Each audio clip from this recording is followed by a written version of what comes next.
Hey guys, welcome to the channel. As you see in the thumbnail, what if Deku Mitsuki Katsuki Part 2. Before I start, please do support for more awesome content and subscribe my channel and like this video. And also go support the TALESPINNER69 for writing that awesome fanfic. Let's start this video. Nezu, the quirked animal principal of UA High School, was having a staff meeting with a few of the members of the overall UA High staff. Among those invited to this meeting were Shota Izawa, Hisashi Yamada, Toshinori Yagi, the former pro hero All Might, Sekijiro Ken, the 1B homeroom teacher, Higari Majima, power loader, and Namuri Kayama. The teachers sat around the large meeting desk as Nezu cleared his throat with a cough before he began. Sorry to disturb you all while you were teaching your classes, Nezu began in his usual casual tone, but there were a few things that I wanted to go over with all of you in relation to the upcoming tournament against Vulcan High. Sekijiro picked up a stapled file that sat in front of him at his place at the meeting desk, looked over the front page, then looked up from it and over to Nezu before saying, "It looks like the tournament will be a simple elimination style bout, composed of one-on-one battles, not unlike what we had back during the sports festival." The copy of the packet that Sekijiro had was also laying in front of Izawa. The underground hero picked up his copy and skimmed it a bit more than his co-worker skimmed his own copy. It seems that Vulcan High will be sending 8 of their students to take part, while UA will be sending in 8 of our own students. Setting his copy of the file back down, Izawa looked to Nezu and said, "So there will be 16 competitors total. A simple 4-round tournament. How will we determine which of our students will take part?" Sekijiro asked, "Do we just do a lottery or something?" "I actually had a similar thought, Sekijiro," Nezu replied as he turned in his chair to face the wall on his left, prompting everyone else to turn and look. A section of the wall was brought down from what it was covering, revealing a monitor that had a number of names flashing across a series of thin rectangular boxes. Izawa recognized the names as those of his students over in Class 1A. Giving a neutral-sounding HMPH, the underground hero remarked, "So we're starting off with my brats, huh? Well, A comes before B in the alphabet, so yes," the white-furred principal replied as he pulled out a small remote control, a simple number that was solid black, rectangular and roughly the size of the average Pez dispenser. There was also a single red button on the remote, which Nezu pressed with his right thumb. This prompted the randomizer program on the monitor to speed up the flashing of the names for a few seconds before all 4 boxes on screen stopped, each filled with a different name of a Class 1A student: Momoyoi Rozu, Izuku Midoriya, Ejiro Kirishima, Mitsuki Bakugo. Turning back around to face the UA staff members he was having his meeting with, Nezu turned to face Izawa and said, "Well, looks like those are your students that will be taking part in the tournament against the students from Vulcan High. I bet that those kids will be thrown for a loop when I tell them that they'll be taking part in the tournament when I announce it to the class as a whole," Izawa remarked as the other staff members at the meeting looked back to where the names of 1A students were still displayed on the monitor's randomizer program.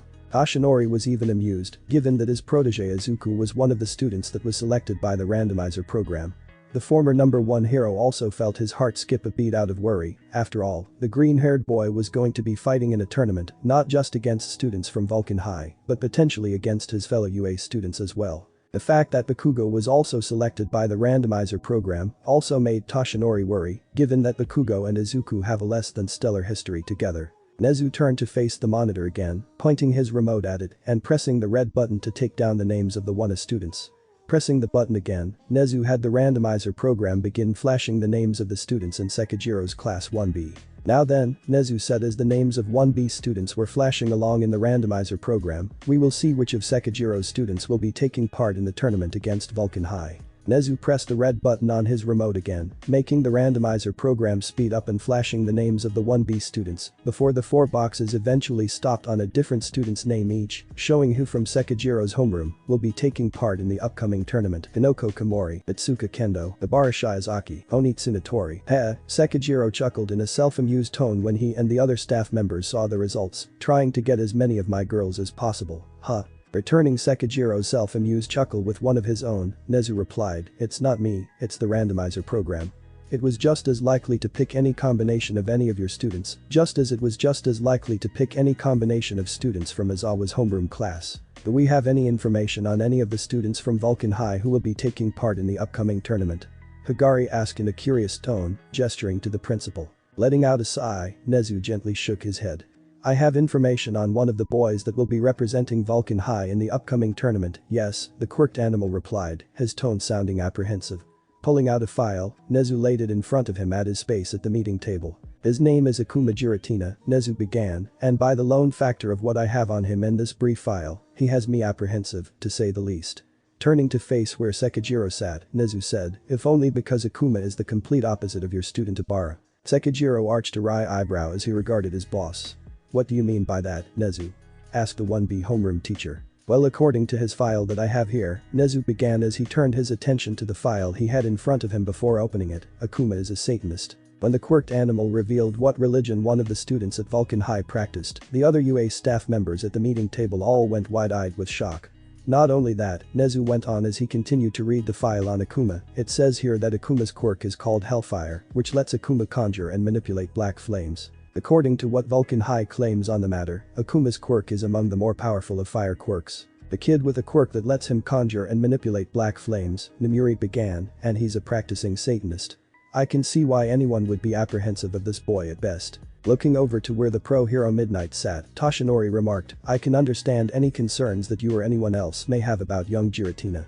But one thing that everyone can rest assured of is that the boy fully intends to be a hero, just like all of our students here. When the former number 1 hero said that, he got a mix of looks, mostly curious ones, from the others who sat at the meeting table. Yuhigari began in a tone of curious piqued interest, are familiar with this boy, Toshinori? Nodding a bit in the affirmative, Toshinori replied, I actually met young Giratina a few years ago, back when he was in elementary school. His school at the time was having a special event where a number of pro-heroes came by to spend time with the children and inspire them to do their part for the betterment of society. Leaning back in his seat, the former symbol of peace looked up to the ceiling in the meeting room, letting out a resigned sigh.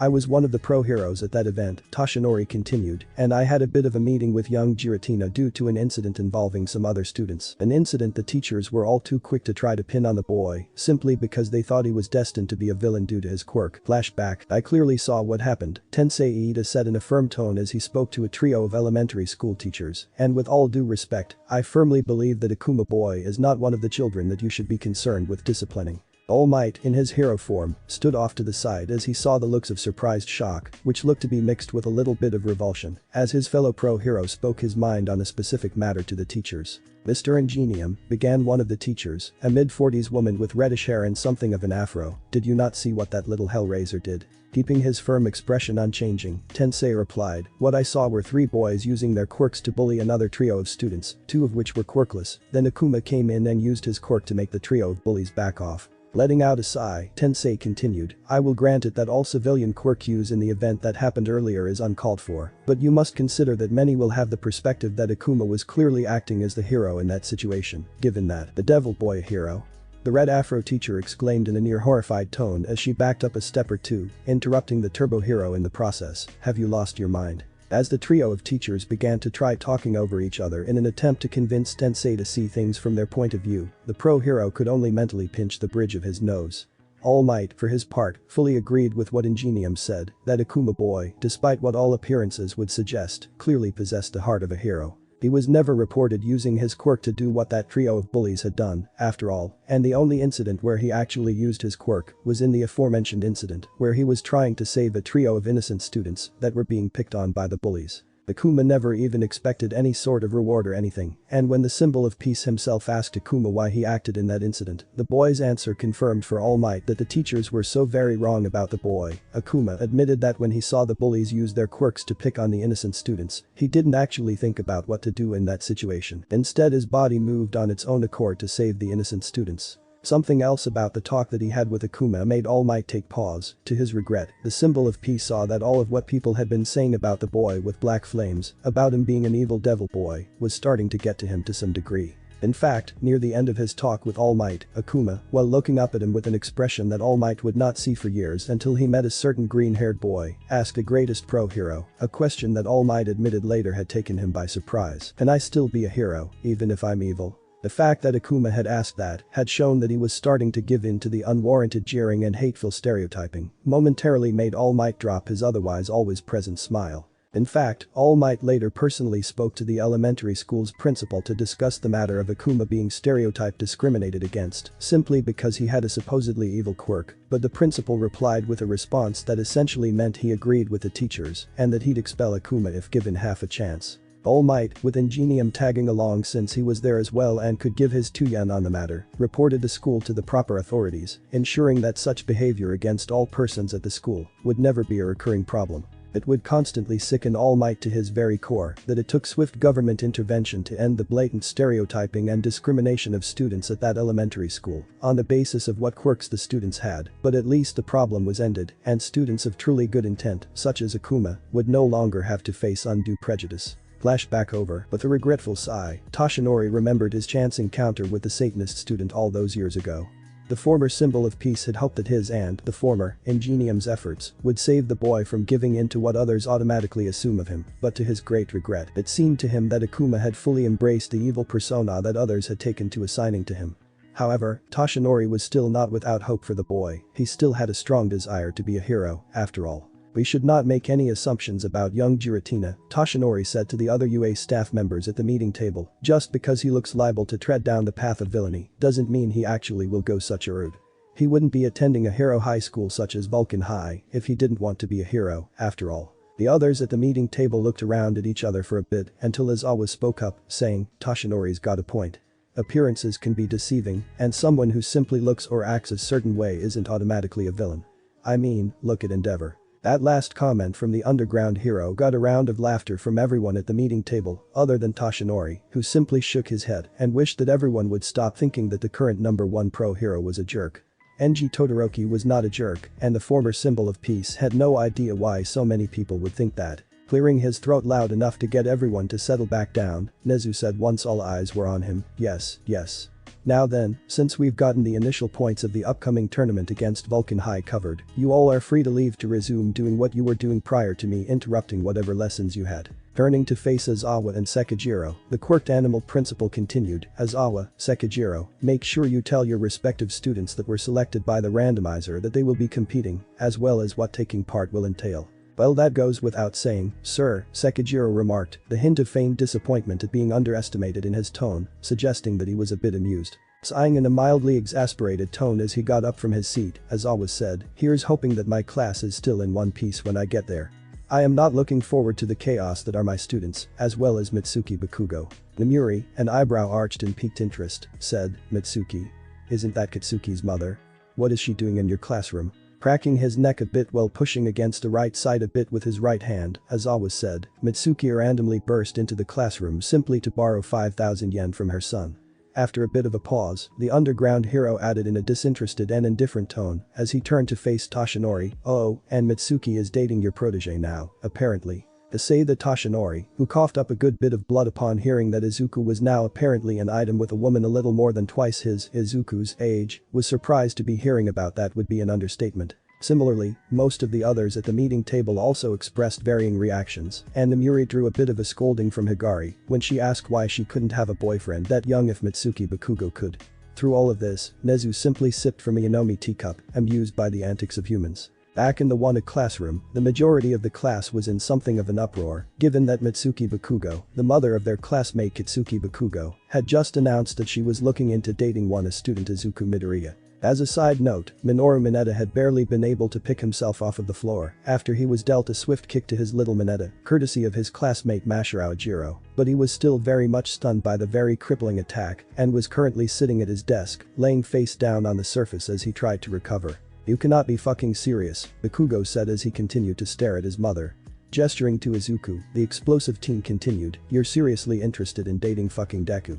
"Shove it, brat," Mitsuki snapped. "I'll have you know that the ashy-haired woman was cut off when the door leading into the Wana classroom opened, prompting everyone to turn their attention and see that Aizawa had returned." Heading over to the table situated in the front of the classroom, Aizawa looked out over everyone, seeing that things were relatively alright. "Sorry about getting called out of the classroom randomly like that during the middle of class," the underground hero began, but Principal Nezu wanted to discuss a few points with some of the teachers here about an upcoming tournament where students from UA will be competing against students from Vulcan High. It'll be a basic 4-round tournament, very similar to the one-on-one matches from the sports festival. The mention of that tournament made everyone in the classroom momentarily forget about everything else.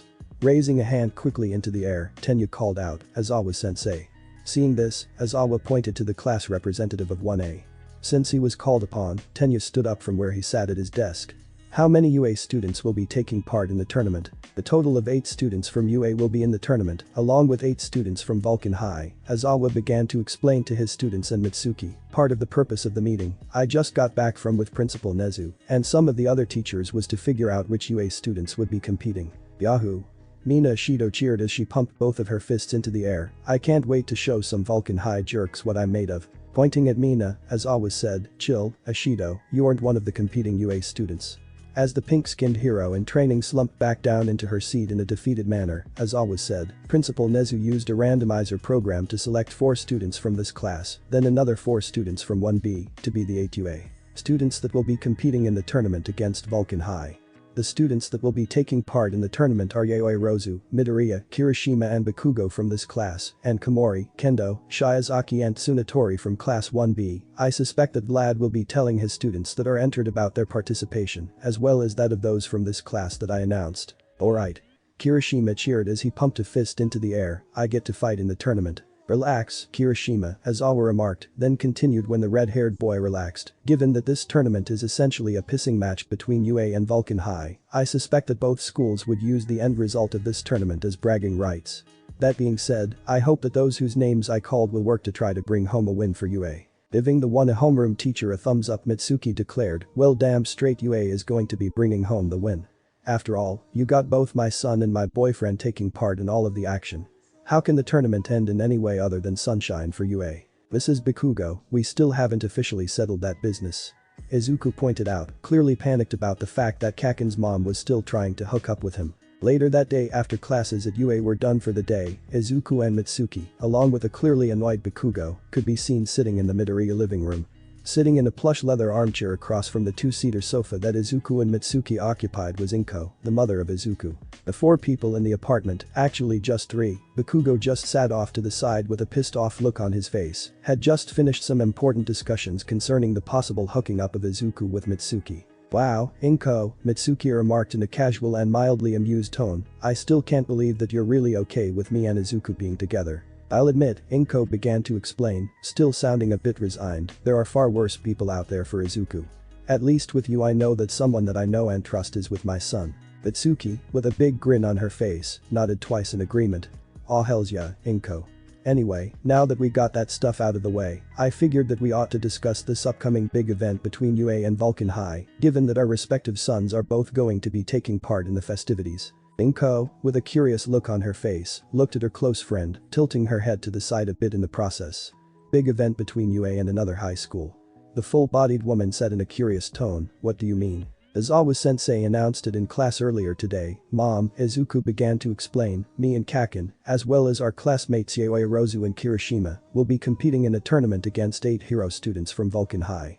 4 students from UA's class 1B will also be taking part as well. Just think of the one-on-one fights from the sports festival, Bakugo remarked indifferently from where he sat off to the side. Turning to face Mitsuki, Inko asked, and how did you know about this, Mitsuki? She randomly stormed into the class to borrow 5,000 yen from me, then announced to everyone that she wanted Deku. Then Aizawa-sensei left to go to a meeting to discuss things about the tournament with other teachers and the principal, Bakugo explained. She remained in the classroom until Aizawa-sensei came back and told everyone about the tournament. Inko remarked in a mildly bemused tone, see. Mitsuki opened her mouth as if she was going to say something, but she was cut off when a ringtone went off. She, as well as Izuku and Inko, all turned to see Bakugo, who had fished out his phone to see that he got a text. Hey Deku, Bakugo called out without looking up from his phone, everyone wants to get together to discuss possible strategies, you, me and the other UA competitors could use to try and help win against Vulcan High. Apparently, Kirishima and Kaminari even convinced 1B to come along. Nodding to Bakugo a few times in understanding, Izuku then turned to face his mother. Sorry mom, but Kaken and I have to go meet with our classmates about the tournament, the green-haired cinnamon roll explained. Inko, as well as Mitsuki, both nodded as they excused their respective sons to go to the war meeting, as Mitsuki called it, with the other class 1A students and the students of class 1B leaving the Midoriya apartment. Izuku and Bakugo proceeded to make their way over to where the other students were meeting. Along the way, Bakugo punched Izuku in the side of his arm, for reasons that should be obvious. Both Izuku and Bakugo, who were wondering where their classmates and fellow students could find a meeting place large enough for a combined 40 students, got their answer when they were met up by Yaoi Rozu, who pulled up next to the boys in a limo as they were walking on the sidewalk and told them to get in because she was taking them to her place, where the rest of 1A and all of 1B were already waiting. The grand estate owned by Yaoi Rozu's family simply eclipsed that of any other person that either Izuku or Bakugo could think of. The two boys followed their classmate through a large pair of double doors that led into a grand dining room in which the other 37 students were all already waiting. Many of the students were enjoying fine food that was prepared by the staff that was employed by Yaoi Rozu's family. Although there were very few things that he would agree with Izuku on, Bakugo will admit that it was weird seeing everyone in their class, as well as all of 1B, wearing casual outfits rather than wearing either their UA uniforms or their hero costumes. In fact, Bakugo even had a bit of trouble recognizing some of the students due to everyone, yes, including Izuku, Yaoi Rozu and himself, wearing casual outfits. As an example, Bakugo got Shiro mixed up with Yui Kadai from 1B, even though Yui and Shiro were different genders, and Yui wore a skirt with a plaid pattern, whereas Shiro wore a pair of shorts whose legs reached halfway down his shins. Well, Nido Monoma said in his usual condescending tone as Izuku, Bakugo and Yaoi Rozu walked in. It figures that everyone in 1B was here before the blonde boy was cut off by a chop to the back of his head, courtesy of Itsuka, who used her quirk to enlarge her right hand before striking Monoma in the back of his head. Sorry about Monoma trying being a hysteric holler monkey again. The 1B class representative apologized to the boys and Yaoi Rozu as the latter closed the large double doors behind her so that 1 and 1B could have their war meeting in secret. Clapping her hands, both of which were normal-sized, together in anticipation, Itsuka said, "Now then, let's get down to business on how me and the others taking part in the tournament will be kicking some Vulcan high butt." In addition to myself, Yaoi Rozu began as she addressed Itsuka, my classmates Midoriya, Bakugo and Kirishima will be taking part in the tournament alongside you and your classmates Shiozaki, Tsunatori and Komori. Out of everyone else in the room, only Tokoyami, Hagakure and Yugo Aoyama noticed Yaoi Rozu shudder a bit involuntarily upon saying Komori's name. Not one of those 3 1A students held what they noticed of Yaoi Rozu against her.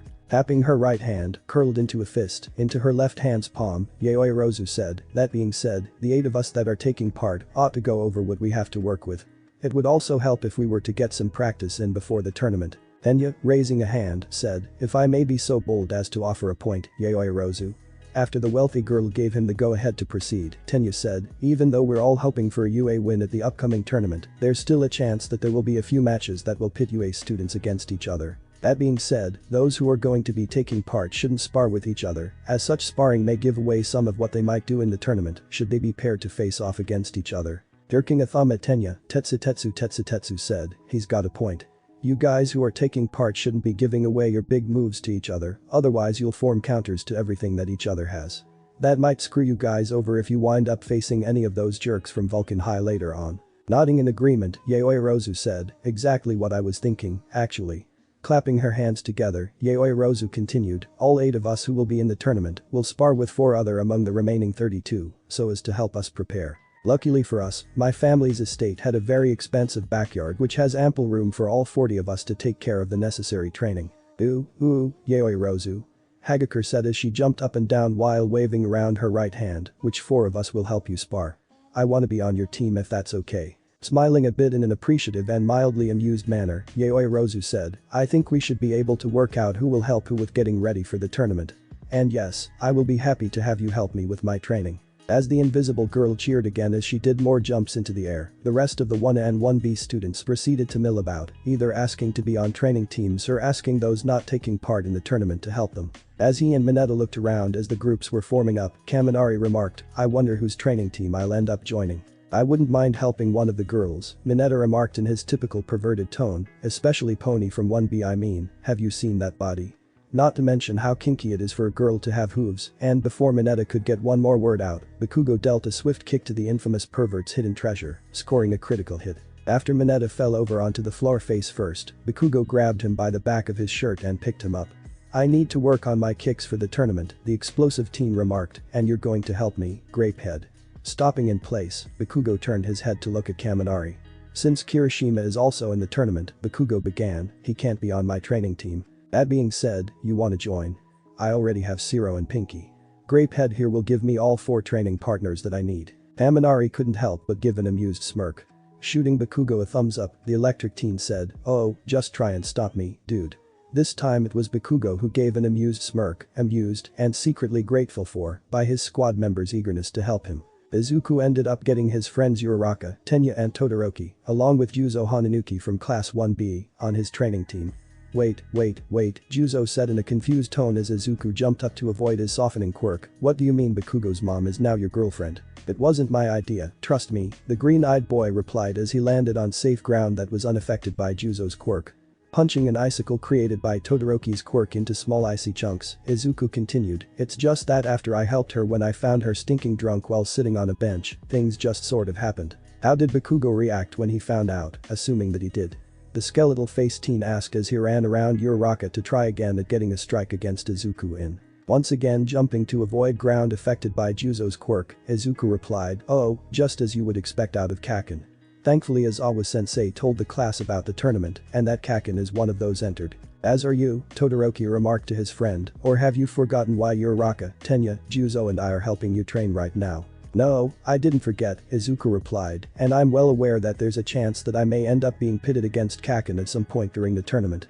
After Izuku landed from a jump, he held both of his hands up, signaling for his training partners to stop. Looking at all of them, the green-eyed teen said, that's why I'm counting on all of you to help me get ready, in case I do have to fight against Kaken.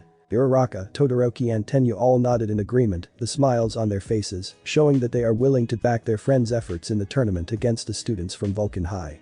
Juzo, the lone person in the group from 1B, also nodded and smiled to show his support for the green-haired cinnamon roll. You see, why can't 1 and 1B get along like this all the time? Juzo remarked, I mean, you guys are actually pretty chill. I don't know what curled up Monama's ass and died. Over the last few days since Aizawa and Sekijiro told them about the tournament against Vulcan High, the students of UA's classes 1 and 1B were helping their respective members that were entered to get ready to bring home a win for UA. Izuku, Bakugo, Kirishima, Yaoi Rozu, Itsuka, Kinoko, Ibara and Pony all had gotten in a good bit of practice and training over those few couple of days leading up to the tournament. On the morning of the tournament, those 8 were all being reassured by their respective classmates, as all of them were in a main reception area of the stadium where the tournament was going to be held. Hey Ibara, Itsuka, Kinoko, I have a quick question for you girls, Tageru Kamakiri said as he faced his classmates in 1B. Taking a look at the 3 girls in question, one could see that both Ibara and Itsuka were wearing their respective PE uniforms, and Kinoko was wearing a copy of her casual wear outfit, a frilly long-sleeved dress with matching socks, cute shoes that went very well with the outfit as a whole, and even a headband that looked like a row of little mushrooms. Gesturing to the 3 girls, Tageru asked, why are none of you in your hero costumes, whereas everyone else from UA taking part is in theirs? Indeed, looking around one could see that all 4 of the WANA competitors and Pony were in their respective hero costumes. My hero costume is in the wash, Itsuka explained, and I doubt that one of my copies of the UA girl's uniform would last through the tournament.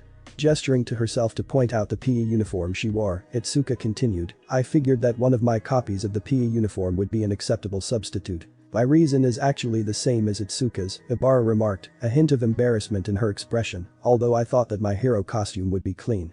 Turning to regard her mushroom-themed classmate, Ibara asked, how about you, Kinoko? Gesturing to the outfit she wore, Kinoko said, I only had a few copies of my usual dress. Everything else is in the laundry. Tetsutetsu, with a curious look on his face, said, it's weird how a lot of us have multiple copies of various outfits. Well hey, if having multiples of the same getup works for someone, then who are we to question it? Kirishima asked, giving his counterpart in 1B a thumbs up. In the action of raising his right arm to give Tetsutetsu a thumbs up, Kirishima drew attention to the fact that he was wearing a variation of his hero costume that was without the long black sleeves. Pointing to Kirishima's bare arms, Tetsutetsu asked, didn't your hero costume come with sleeves, Kirishima? They got badly damaged during the sparring I did with Shihai, remember?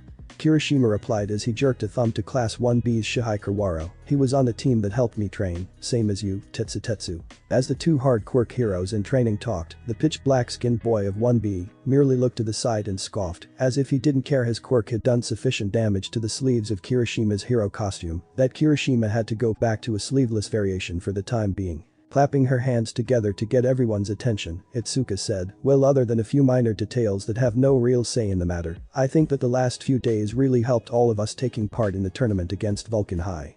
Pumping her right fist into the air, the Class 1B representative said, I have a feeling that UA will be taking home the win today. The students of UA's classes 1 and 1B all gave an all-around cheer that showed that they were not intending to let their school down.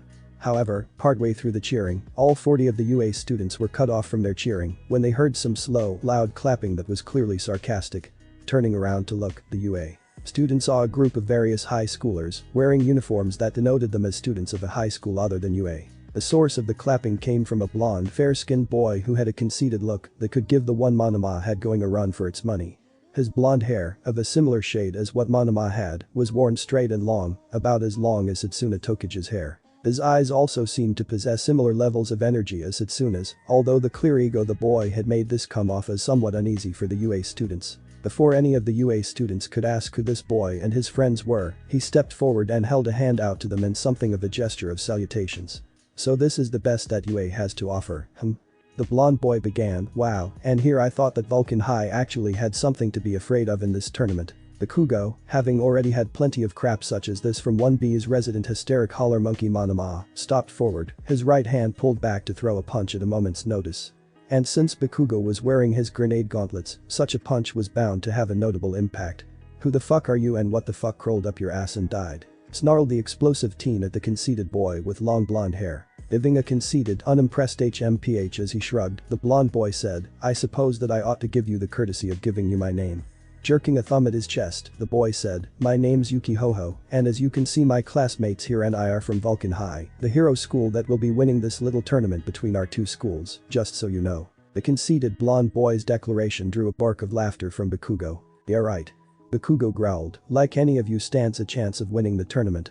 Jerking a thumb over his shoulder to point out the other 7 UA students in the tournament, Bakugo said, "If anyone is winning the whole lot today, it's one of us from UA." Pointing his right index finger at Yuki and the other Vulcan High students, Bakugo sneered, "You extras from Vulcan High are just here to help us from UA show off what we can do." To say that Izuku was surprised by what Bakugo just did would be an understatement, not the fact that the explosive teen was bragging while simultaneously putting down the students from Vulcan High, but because Bakugo said that the tournament was going to be won by a student from UA. Not just him, although as a UA student Bakugo did qualify, and only him, but any of the students from UA will be the one standing in the first place spot on the podium. Bakugo had truly come a rather long way from the boy he used to be, and for that the green-eyed boy thought that Bakugo ought to be commended. It was at Bakugo's declaration of believing that UA will be taking home the win that Yuki gave a haughty, conceited laugh.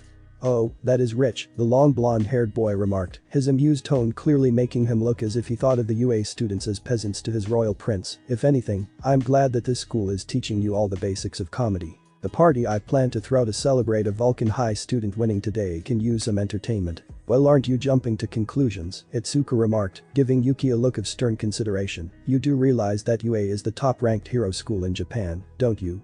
You ought to be more careful than to underestimate us." "You might want to take Yuki's word for it," a female voice from among the Vulcan High group said, getting the attention of the UA students in the process, the somewhat timid tone, making it clear she was one of the proverbial sheep that had to look up to the conceited blonde boy. "He's one of the best that Vulcan High has to offer." But that's kind of to be expected, given that Yuki's mother is Vulcan High's principal. The UA students looked over the group of Vulcan High students to see who it was that had spoken up just now. It was Mizo Shoji who first spotted the girl that had spoken up. She was a fair-skinned girl around the same height as Uraraka, with pitch black hair and the same length and style as the zero-gravity girl. Interestingly enough, this girl had cat-like ears sticking out from her hair over where the ears on a normal person would be located, and a black furred cattail that swished slowly back and forth. Another thing that stuck out about this girl with cat-like features was that she was very clearly well-fed. Given how plump she was, she had to weigh approximately 400 pounds. With a mildly cowed expression, the fat cat girl continued, "Yuki's never been wrong before, so there isn't any reason to start thinking that he's wrong now." As she spoke, the fat cat girl tried to move so that she stood in the very back of the group of Vulcan High students, as if she did not want any of the UA students to see her. But the self-amused smug expression on his face, Yuki nodded while saying, "Well spoken, Sakaki. Well spoken. So that fucking explains why you're so full of hot air." Bakugo snarled at the conceited blonde boy of Vulcan High, "Your mom's the principal. You must think that you're some sort of prince that runs the damn place as your personal stomping grounds, huh?" Giving the arrogant son of Vulcan High's principal a very rude gesture, Bakugo said, "Well screw you, asshole." "Bakugo," Ibarra began as she walked towards the explosive teen, laying her hand on his shoulder from behind when she was close enough to him. "You mustn't lose your temper with them. They are simply lost souls who need to be saved by Christ, is all." What a fucking load of bullshit, a male voice from the Vulcan High group snarled, sounding both angry and, if the shudder that went up Abara's spine when she heard that voice just now is any indication, straight up evil. And the devout Christian of Class 1B was not the only one who shuddered upon hearing that male voice. A good number of the group of UA students tensed up. Very few of the UA students, such as Bakugo for example, didn't shudder out of fright. His interest piqued by the male voice's foul-languaged words, Bakugo looked over the Vulcan High student crowd to see if he could find who it was that dismissed Abara's pious suggestion. It didn't take long until the explosive teen found the boy in question, given that said boy stuck out in the group like a sore thumb, due to being the only one in that group who wasn't wearing the Vulcan High uniform. It was a fair-skinned boy that looked to be as tall as Kojiro Bondo of Class 1B. He had pitch black hair as long as ponies and as wild and unruly as the messy mop of green that Izuku had. He wore a crimson-red metal headband that was similar to the mask that Kirishima had, but it was only a thin band that went over the area between his hairline and forehead. Two little pointy horns, both very slightly curved up, stuck out, giving the look of being devil horns. As for his outfit, the tall boy wore a form-fitting black men's tank top that had a large red pentagram and a circle in the middle, with a star in the circle being upside down.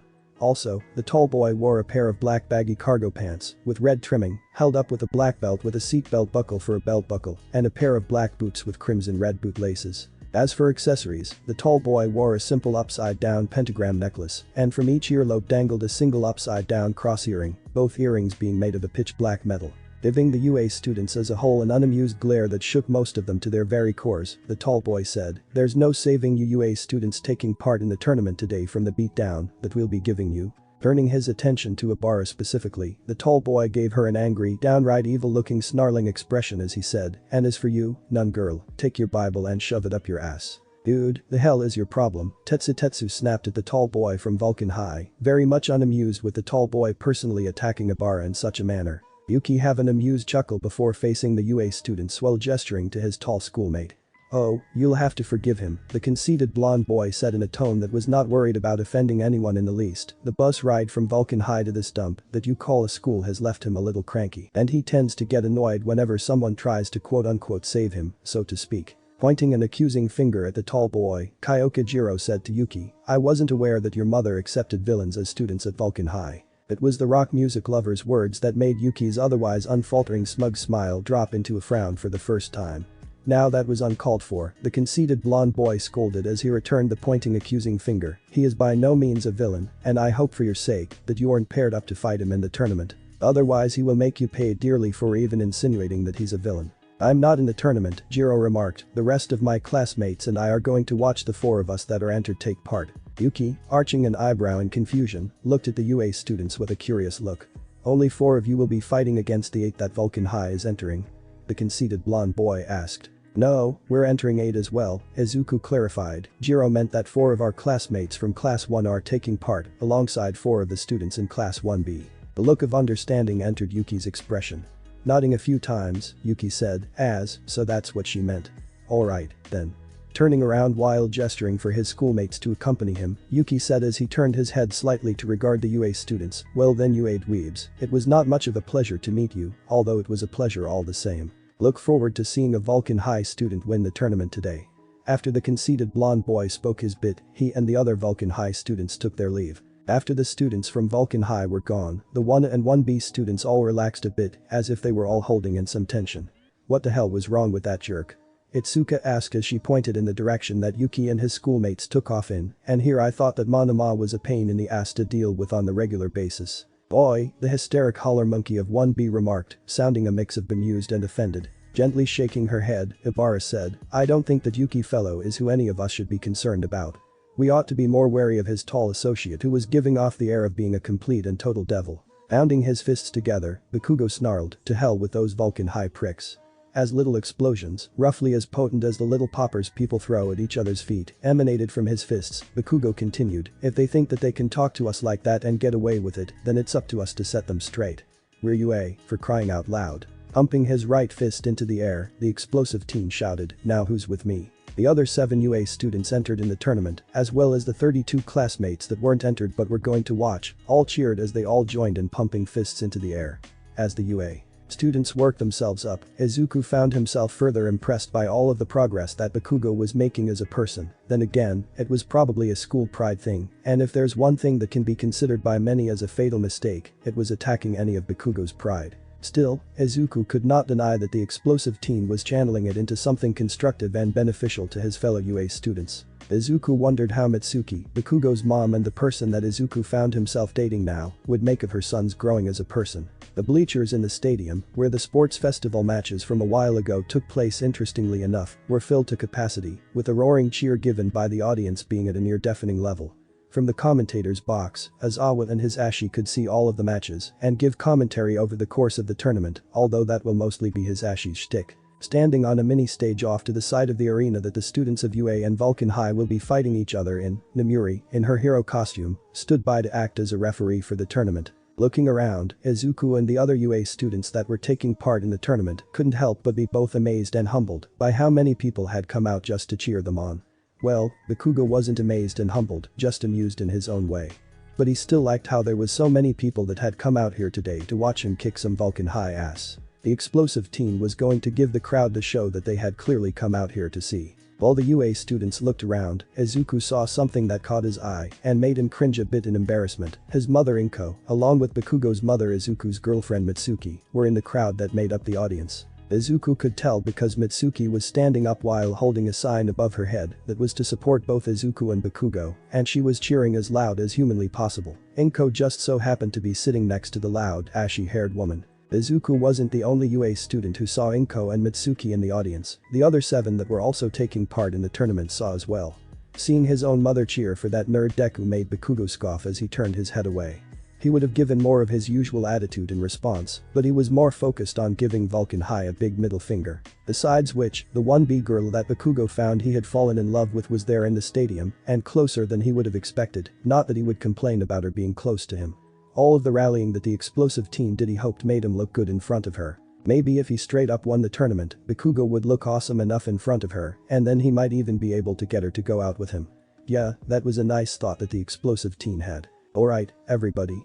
Hisashi announced from where he and Aizawa sat, giving off his usual levels of energy and excitement. Let's get this inter-school student hero tournament between the home team UA and the visitors Vulcan High started. Now who's up to bat first? The mega monitor opposite of us will randomize all the matches for all of the rounds, as always said, the air he gave off being the complete and total opposite of what Hisashi was giving off. That way, no one will have any idea who they will face until some of the very last matches of the tournament, where a simple process of elimination will give people an idea on what some of the last fights will look like. Pressing a red button on a display in front of him at his place at the counter he and Hisashi sat at, the underground hero said, "Now then, let's see who will be in the first fight in the first round of the UA vs Vulcan High tournament." Pictures of all 16 of the competitors began to flash over the large jumbotron, 2 at a time and all of them always randomized, at a very fast pace. The pictures flashed by quickly for a few seconds before they slowed down, slowing down more and more until they finally stopped, and the matchup drew a lot of excited cheering for the people there to see UA win it all. Izuku Midoriya vs Akaki Yamamaya. The green-haired cinnamon roll was surprised to see that not only was he fighting in the first match of the tournament, but that his opponent was the fat cat girl from Vulcan High. Similarly, everyone in the stadium was excited to see that the first match was pitting a UA student against a Vulcan High student. Well, alright, folks. As Ashi cheered over the intercom system, we got our first them versus us match of the tournament. Let's see who will be the first to bring in some glory for their respective school. Hey Deku, Bakugo said before Izuku could walk towards the arena platform. Turning around, the green-eyed boy looked at his friend turned bully turned rival turned semi-friend with a curious look. Pointing in the direction of the area platform, Bakugo said, "Don't let your guard down, you hear?" Izuku, once again impressed with the improvements in the explosive teen's attitude, nodded in the affirmative before turning back around to walk up to the arena platform. To Izuku's relief, he was able to defeat Sakaki. From what the green-eyed boy would later learn about her, Sakaki's quirk, which was called Fat Cat, was the result of her father's quirk, which gave him cat ears, a cat tail and moderately increased physical strength and agility, mixing with her mother's quirk, which gave her increased physical strength and resistance to most forms of attack, but had the side effect of making her rather fat, which resulted in decreased agility. The agility decrease and increase cancelled each other out, and Sakaki got everything else. That meant that she had notably enhanced physical strength due to both of her parents' quirks having strength attributes. However, Izuku also had enhanced strength thanks to One for All, and unlike Sakaki, the green-haired cinnamon roll suffered no debuff to his agility. All that Izuku had to do was speed around a bit while leading Sakaki on, wait for her to get exhausted, and then knock her out with a 5% detrite smash. As the fat cat girl laid knocked out on the arena platform, Namuri cracked her whip loudly before pointing it at the arena platform. Sakaki Yamamaya has been defeated. The 18-only hero announced, the winner is Izuku Midoriya. The crowd went wild with cheering as the first winner of a match in the tournament was announced. Those on the side of UA were particularly excited, Mitsuki especially so, since she just saw her new boyfriend kick some ass. As medics laid Sakaki on a stretcher to take her to see Recovery Girl, Hisashi said over the intercom system for the stadium, well, that was one hell of a match. Now then, who's up for the round 1 fight 2 match? At that prompting, Aizawa pressed the same red button, causing the Jumbotron screen to flash the pictures of the competitors, aside from Izuku and Sakaki since they already went. After a few seconds of seeing 14 different faces flash across the large screen, the randomizer eventually settled on the second pair, Atsuka Kendo vs Ejiro Kirishima. Thanks for watching this video. If you really enjoy this video, like, subscribe, and comment down below, and turn on that bell notification. Don't forget to support the TALESPINNER69 for writing that awesome fanfic. See you in the next video. Goodbye.